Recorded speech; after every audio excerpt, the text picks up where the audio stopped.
দিয়ে দিব ধনে পাতা। ভাতটা বসিয়ে দিলাম। ভাতটা হয়ে গেছে, এখন নামিয়ে নিলাম।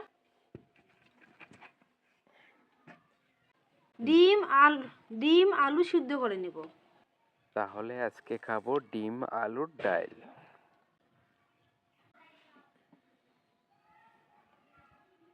20 মিনিট সিদ্ধ করে নিব। এবার লঙ্কাগুলো বেটে নিব।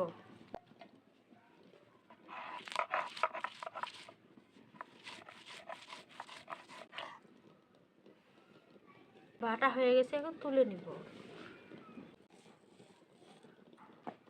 জিরা পাঁচফোড়ন একসঙ্গে বেটে নিব।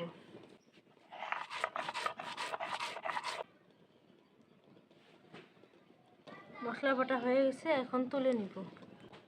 খোসাগুলো ছাড়িয়ে নিব। ডিমের খোসা ছাড়িয়ে নিব।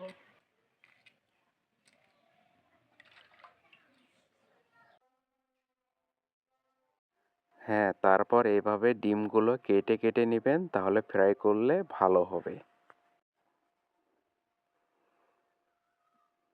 সম্পূর্ণ হয়ে গেছে, এখন কড়াই বসিয়ে দিয়েছি, এখন তেল দিয়ে দিব।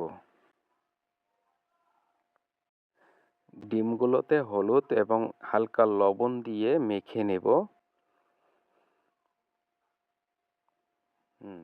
মাখা হয়ে গেছে, এখন ভেজে নেব, একটু ফ্রাই করে নেব।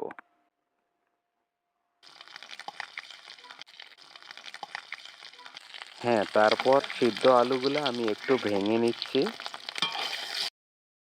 হালকা করে নেড়ে দিচ্ছি।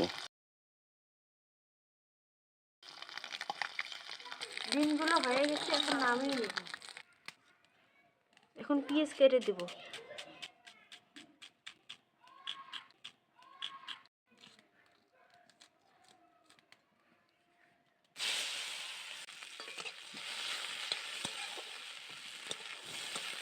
হ্যাঁ, এখানে একটু আমি তেল দিয়ে দিচ্ছি, আপনাদের পরিমাণ মতো আপনারা তেল দিয়ে দেবেন।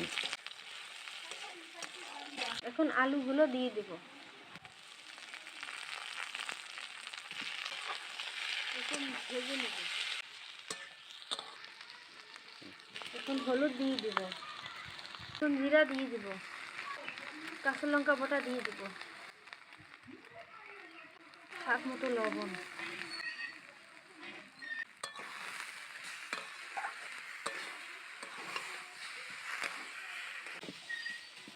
মিক্স করা হয়ে গেছে, এখন পানি দিয়ে দেব।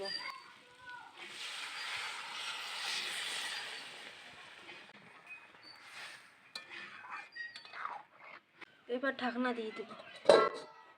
বাড়ির ভিতরে একটু ধনিয়া লাগিয়েছি। এখন ডিমগুলো দিয়ে দেব। ধনে পাতা।